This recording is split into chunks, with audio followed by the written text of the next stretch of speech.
The peaceful morning on Terra Nova started like any other. The twin suns cast a golden glow across the gleaming towers of New Sol, the colony's capital city. Director Han Daho stood at his office window on the 200th floor of the administrative tower, sipping his morning tea. The colony had prospered under his leadership for the past decade, growing from a small outpost to a thriving metropolis of 5 million people. Below him, transport pods zipped between buildings, carrying citizens to their daily activities. The massive agricultural domes on the outskirts of the city sparkled in the sunlight, their climate-controlled environments providing food for the entire population. Children played in the anti-gravity parks, their laughter carried up by the wind to his office. Han smiled as he watched a group of construction bots assembling yet another residential tower.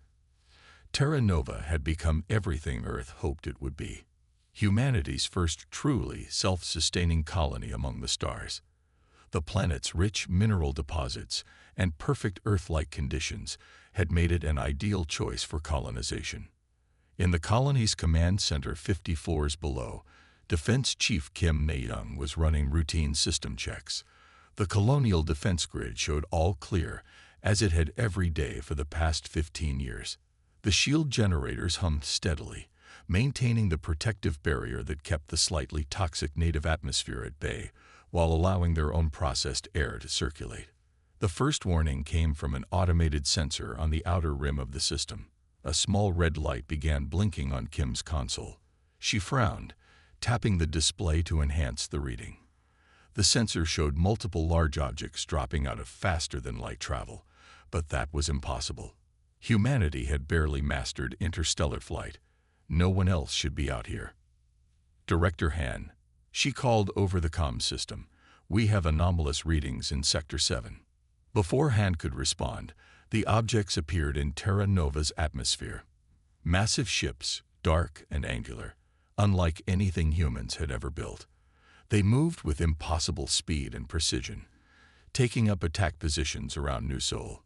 Defense grid activate, Kim shouted, slamming her hand on the emergency protocols.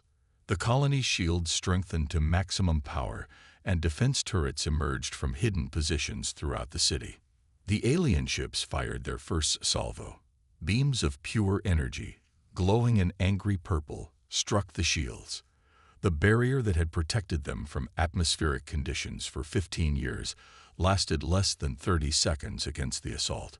Kim watched in horror as the readouts showed the shields failing, section by section.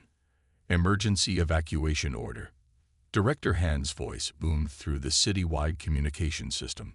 All citizens proceed to emergency shelters immediately. This is not a drill. But it was too late. The alien weapons carved through buildings like they were made of paper. Residential towers collapsed, transport pods fell from the sky, and the agricultural domes shattered, releasing their contents into the toxic atmosphere. In the command center, Kim Na-young worked frantically to send a distress signal to Earth. Her hands flew across the console, encoding the message with everything they knew about the attackers. This is Terra Nova Colony calling Earth Command. We are under attack by unknown alien forces. Multiple ships, advanced weapons, shields ineffective. Requesting immediate. An explosion rocked the administrative tower, cutting off her transmission. Through the command center's windows, she could see more alien ships descending, methodically destroying every structure in sight.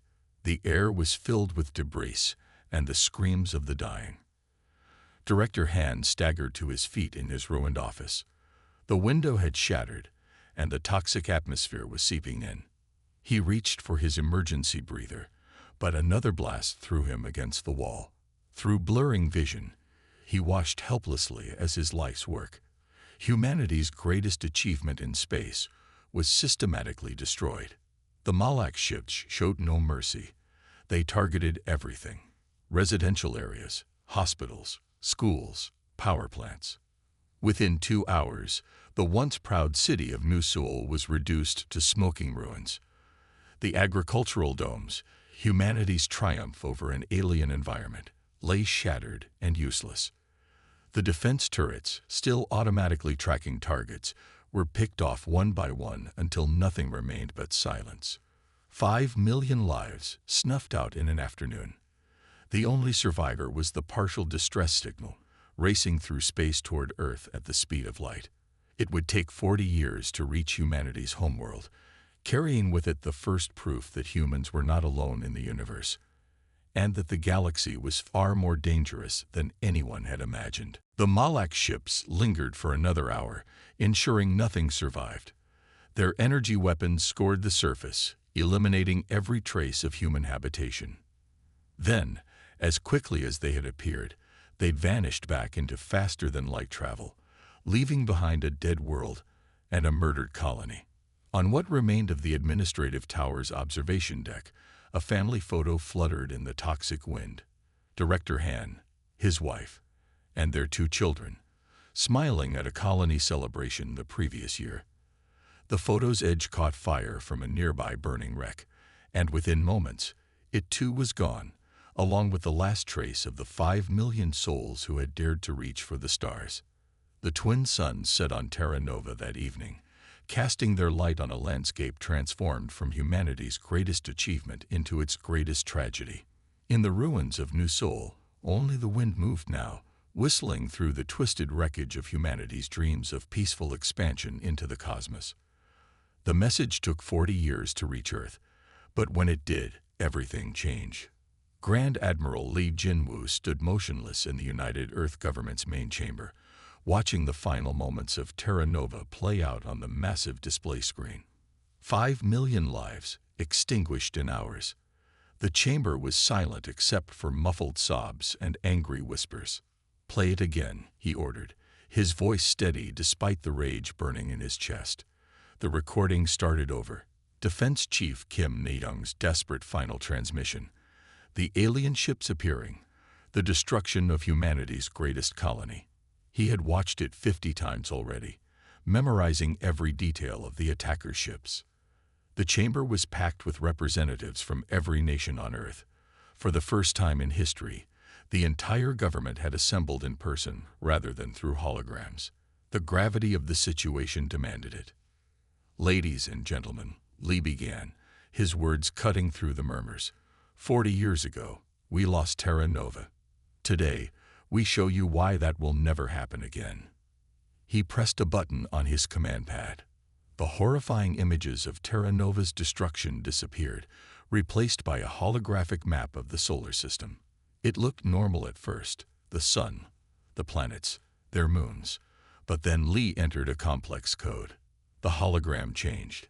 Hidden structures began appearing throughout the solar system. Massive installations built into planets and moons that had never appeared on any public map. The representatives gasped as they realized what they were seeing. 200 years ago, Li continued, we found something on Mars. An alien artifact, millions of years old. It contained a warning. The galaxy is not a peaceful place. That discovery led to the creation of the Phoenix Protocol. More holograms appeared, showing enormous shipyards carved into Mercury's surface, hidden beneath Mars's polar ice caps, and tucked away inside the moons of Jupiter and Saturn. Each installation was larger than Earth's biggest cities. Every major nation on Earth has participated in this project, operating in total secrecy. While we publicly focused on peaceful space exploration, we were preparing for war. The hologram zoomed in on one of the shipyards. Inside were rows upon rows of warships, each one more advanced than anything humanity had ever publicly revealed. Their designs were aggressive, predatory, incorporating technology reverse-engineered from the ancient alien artifact. 600,000 warships, Li announced, each one capable of destroying the small moon. Crews trained in secret for generations, weapons that can tear apart the fabric of space itself. We've hidden the greatest military force ever created inside our own solar system, waiting for the day we would need it. A representative from Africa stood up. How? How did you keep this hidden for so long? Li's expression was grim, because everyone in this room, every nation on Earth, knew that someday, something like Terra Nova would happen. We knew we weren't alone in the universe, and we knew that when we finally met our neighbors, they might not be friendly. He pressed another button. The hologram showed massive doors opening on Mars, Mercury, and various moons. In real time, ships began emerging from their hidden berths. They were black as space itself, built for war rather than beauty. Weapon systems bristled along their hulls, and their engines glowed with barely contained power. Operation Phoenix isn't just a military response, Lee explained. It's humanity's statement to the galaxy. We will not be victims. We will not be eliminated. And we will make those who attacked Terra Nova regret ever hearing the name Earth. The representatives watched in awe as more ships appeared. Destroyers, carriers, dreadnoughts, an armada that dwarfed every navy ever built on Earth combined. Each vessel represented decades of secret development, testing, and preparation. The ships are crewed and ready, Lee continued. They've been ready for years, running combat drills in the outer solar system, hidden from Earth's telescopes by advanced stealth systems. Every crew member comes from a family that has guarded this secret for generations. He zoomed the hologram in on one particular ship, larger than the others. This is the Phoenix Prime, our flagship. I will personally lead the fleet from her bridge. Our mission is simple: find those responsible for Terra Nova's destruction and show them why humanity should have been left alone. The chamber erupted in applause and shouts of approval. 2 centuries of preparation were about to pay off. Humanity had appeared weak and vulnerable, but it had been a carefully maintained illusion. The Phoenix Protocol ends today, Lee declared. Let the galaxy see what humanity is truly capable of. Let them understand why Earth was classified as a death world by that ancient artifact. We are not prey. We are not victims. We are humanity, and we are going to war. As if responding to his words, the ships in the hologram began forming up into attack formations. Their numbers were staggering.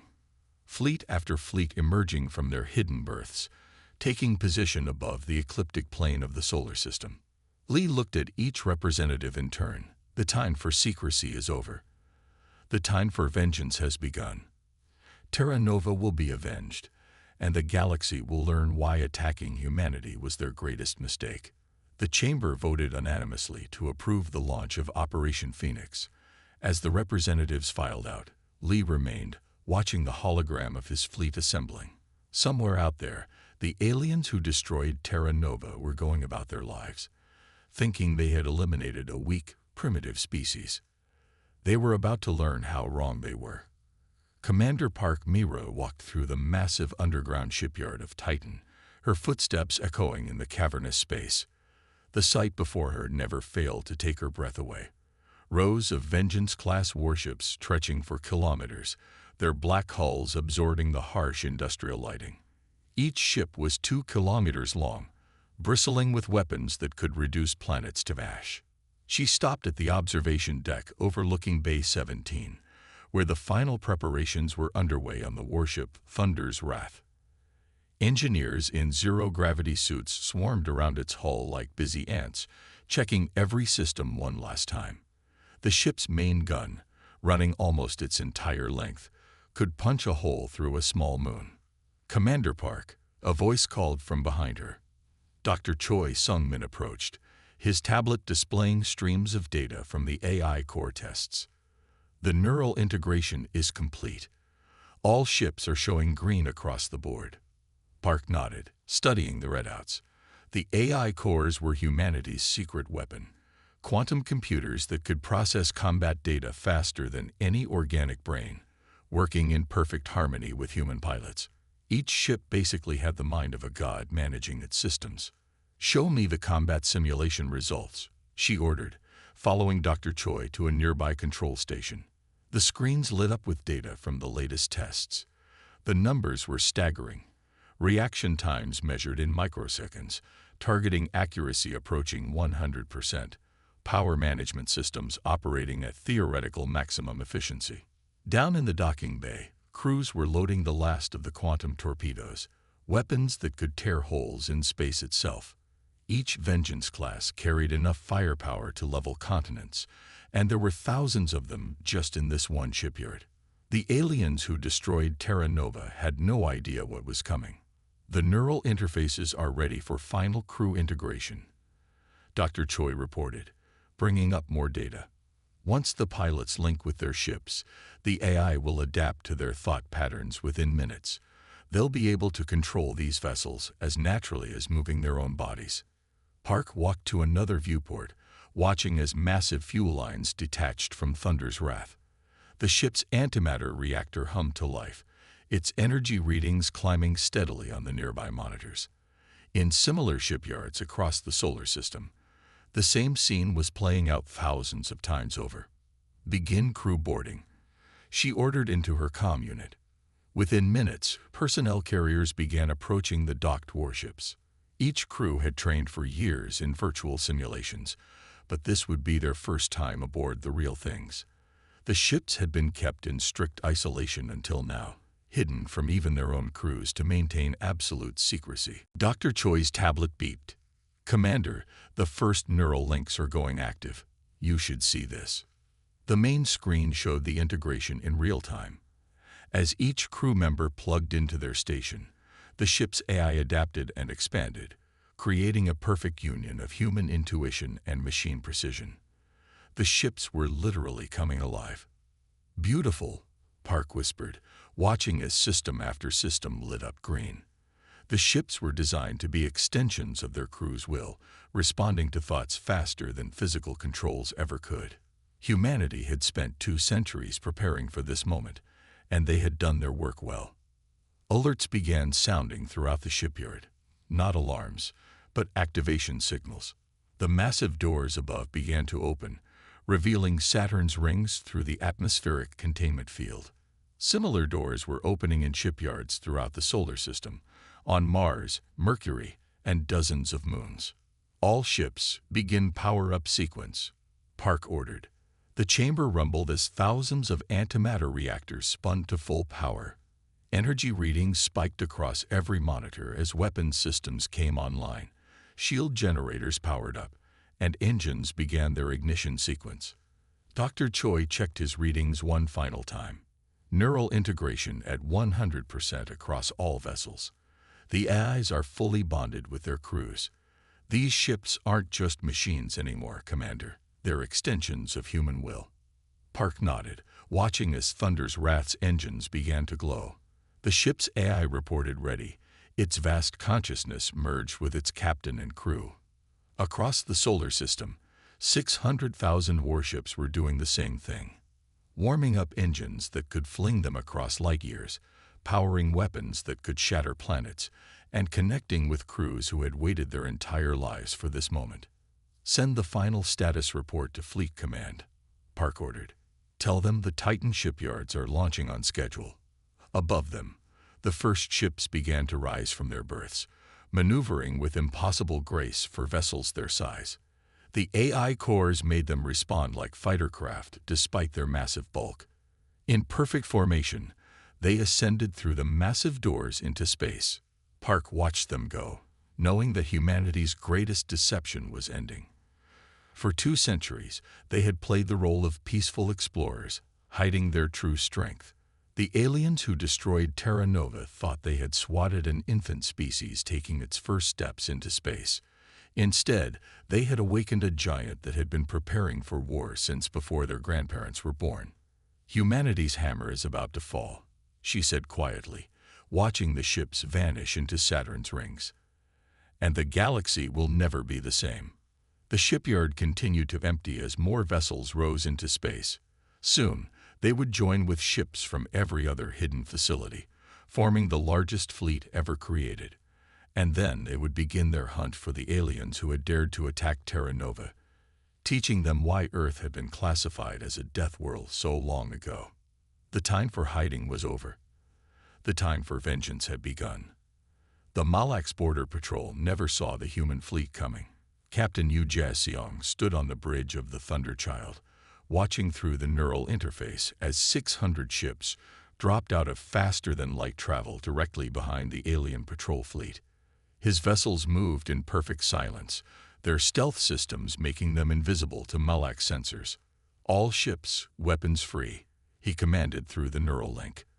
The response was instant, not through clumsy radio signals, but through the quantum-entangled AI cores that connected the entire fleet. In perfect synchronization, the human ships powered up their main guns. The Malax finally noticed something was wrong when the first salvos struck their shields.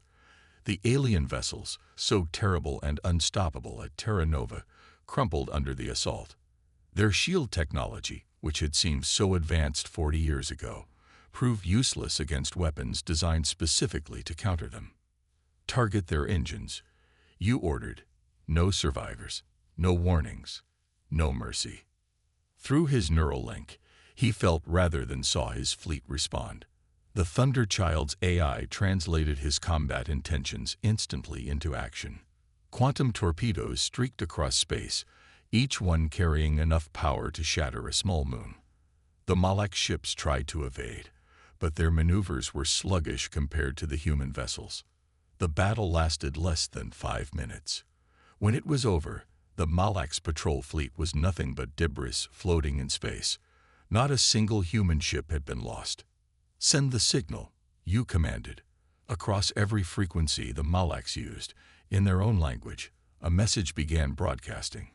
Remember Terra Nova. The human fleet split into predetermined attack groups, each targeting a different Malax border world. The aliens had built their empire through fear, destroying any civilization that might one day challenge them. They had never faced an enemy that had spent centuries preparing specifically to fight them. On the first Malax colony world, the orbital defenses detected the human ships just seconds before the attack began. The planet's shields, designed to stop any known weapon, might as well have been tissue paper against the human assault. The Thunderchild's main gun fired once, the beam cutting through the planetary defense center like it wasn't there. Ground forces detected, the AI reported through U's neural link. Military installations in sectors 7 through 12. Neutralize them, you ordered. His fleet responded instantly, precision strikes eliminating every military target without causing civilian casualties. This wasn't about genocide. It was about showing the Malax they had attacked the wrong species. The Malax tried to fight back. Their ships, feared throughout the galaxy, proved hopelessly outmatched. Human vessels danced through their formation, AI cores calculating paths that seemed to defy physics. Quantum torpedoes phased through their shields as if they weren't there. Main guns reduced their largest ships to scrap with single shots. Enemy reinforcements detected, the AI announced. A Malax battle fleet was emerging from faster-than-light travel, twice the size of U's attack group. U smiled. "Show them what we can really do." The human ships executed a maneuver that the Malax computers classified as impossible. The entire fleet jumped to faster-than-light speed for a fraction of a second, reappearing inside the Malax formation. At point-blank range, the aliens had no chance to react before the human weapons opened up. Through his neural link, you felt the battle rather than just saw it. The Thunderchild moved like an extension of his own body, its AI translating his combat instincts into perfect execution. His fleet flowed around enemy fire like water, struck like lightning, and vanished like smoke when the Malax tried to counterattack. Within an hour, the entire Malax border defense force lay in ruins. 3 colony worlds had lost their military capabilities. The message "Remember Terra Nova" continued broadcasting on all frequencies. "Signal from Earth Command," the AI reported. "Additional targets identified. The Malax are attempting to reorganize their forces." "They're beginning to understand," you said, watching the tactical display. The Malax ships were retreating from every sector, trying to consolidate their forces. They had finally realized they weren't fighting some primitive species with stolen technology. They were facing an enemy that had spent generations preparing for this exact war. The Thunderchild led its fleet toward the next target, its quantum drive tearing a hole in space itself. Behind them, the wreckage of the Malax ships drifted in silence, a warning to any who would discover it. The aliens had thought themselves the apex predators of the galaxy. They were learning that humanity had merely been hiding its teeth. All ships, prepare for next engagement, you ordered. Through the neural link, he felt his crew's determination. They had trained their entire lives for this, preparing in secret, while the galaxy thought Earth was just another primitive world.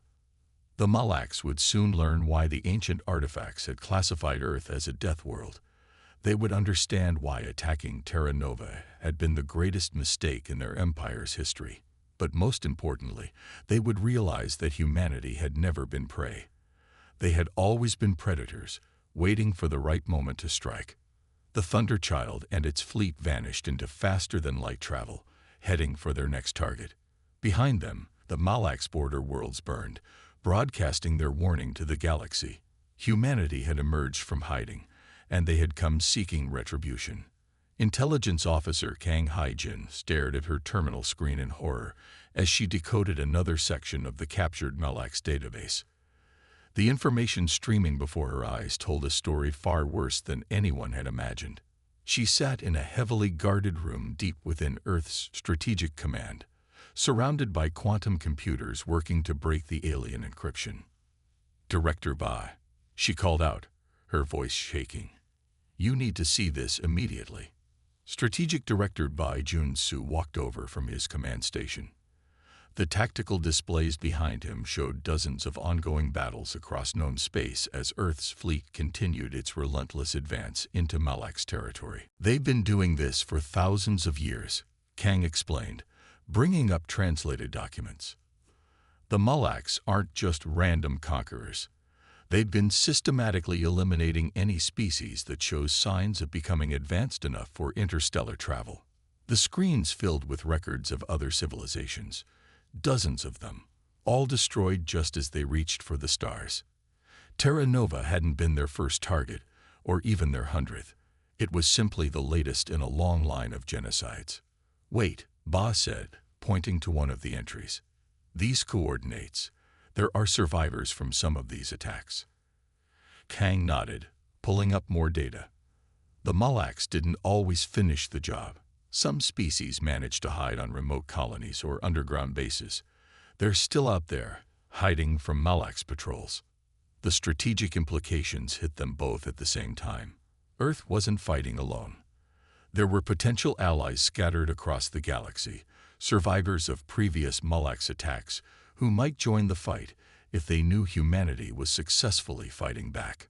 "Get me a secure channel to Fleet Command," Bai ordered, "and start compiling coordinates for all potential survivor colonies.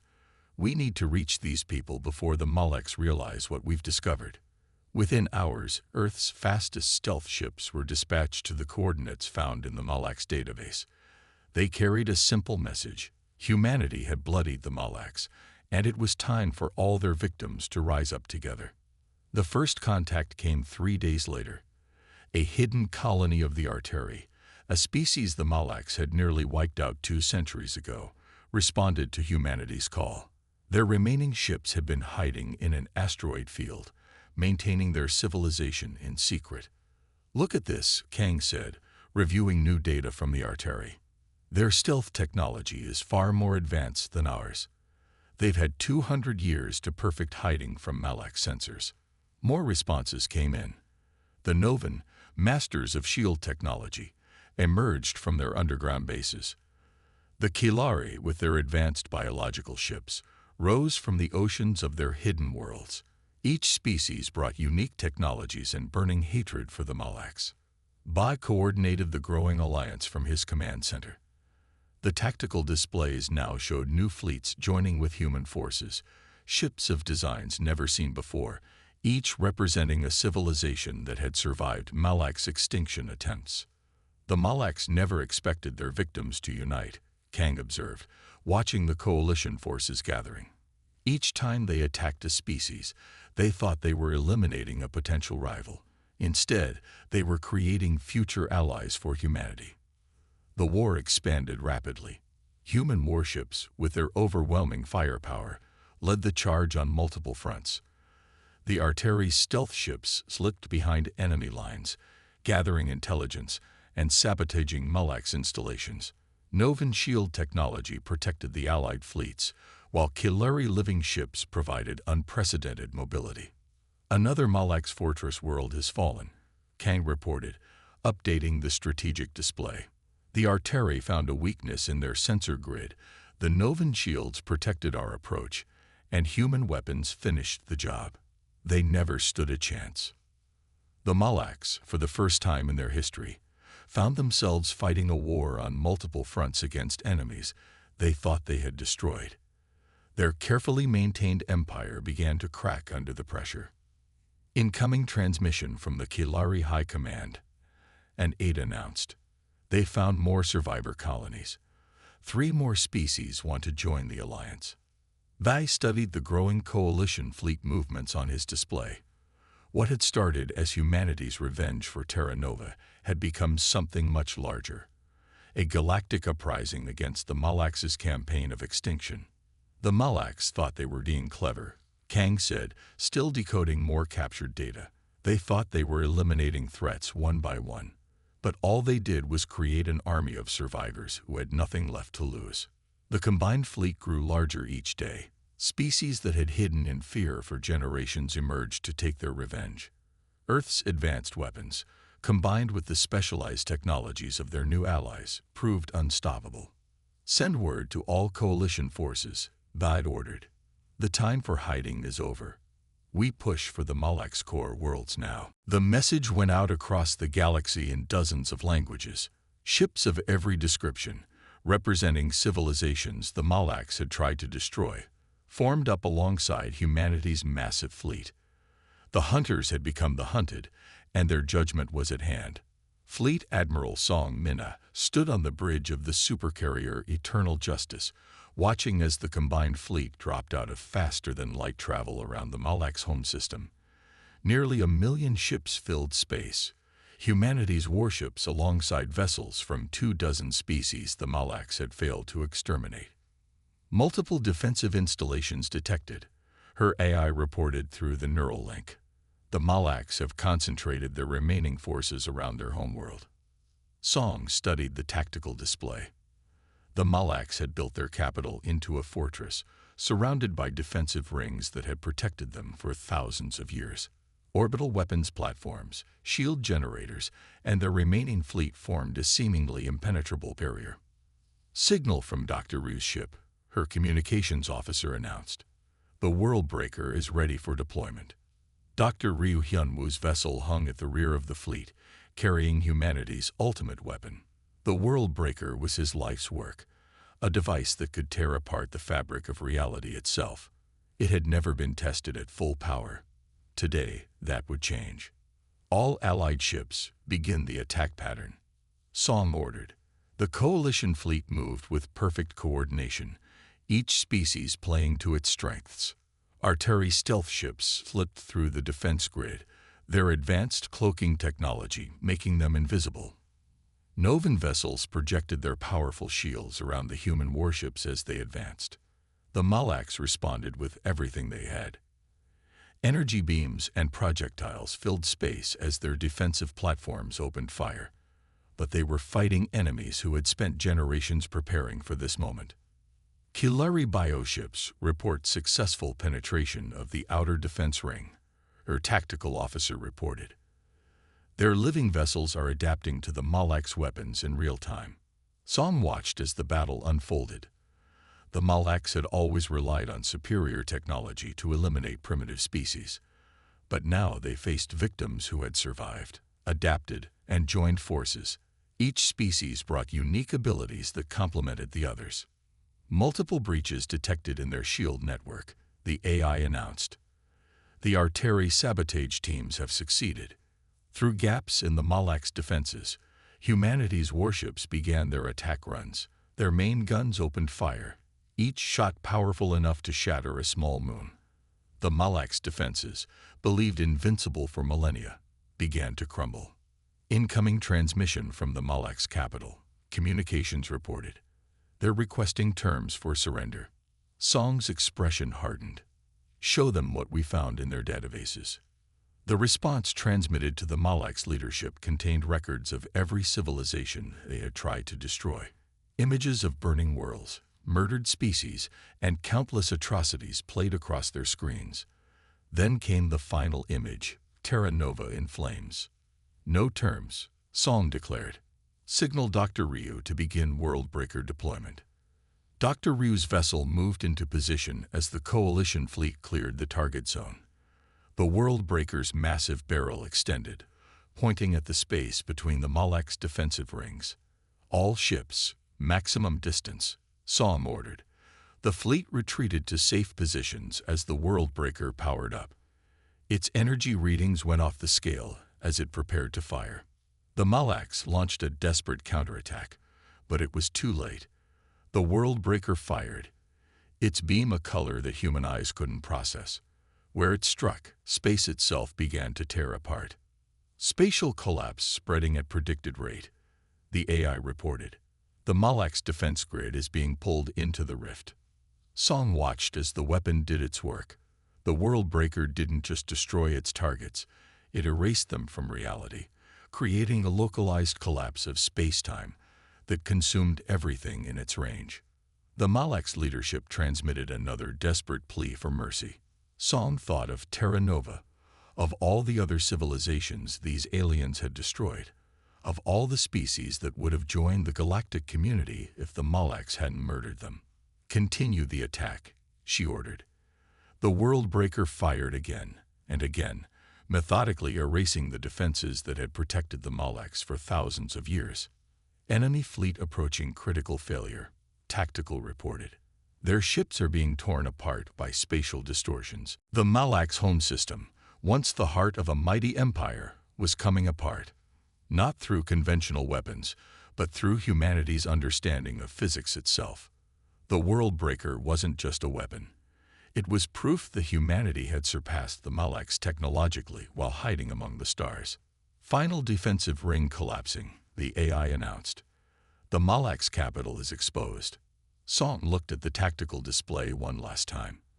The species that had terrorized the galaxy for millennia was about to learn the price of their arrogance. They had thought themselves hunters, but they had never faced prey that had spent centuries preparing to become predators. "End it," she ordered. The Worldbreaker fired one last time. The Malak's capital, with its spires that had touched the clouds for thousands of years, vanished into the spatial rift. Their civilization, built on the genocide of countless species, disappeared in moments. As the rift closed, Song sent a final message to the Coalition fleet. "The hunters are no more. The galaxy is free." The combined fleet hung in space around the remnants of the Malak's home system. Where there had been an empire built on fear and genocide, now there was only the silence of space, and the promise of a new era where no species would have to hide among the stars. Chancellor Kim Ta-won stood on the observation deck of the new Terra Nova Memorial Station, watching ships from 24 species dock at the massive spaceport below. 5 years had passed since the fall of the Malak's empire, and the galaxy had changed beyond recognition. Where the ruins of humanity's first colony once lay, a thriving metropolis now reached toward the stars. The new Terra Nova wasn't just a city. It was the heart of the Galactic Defense Coalition, a symbol of unity among species that had once hidden in fear of the Malaks. Architect Oh Se-rim approached, carrying the final designs for the memorial's central monument. "The last pieces will be installed tomorrow," she said, showing Kim the holographic display. 5 million lights, one for each life lost in the original colony.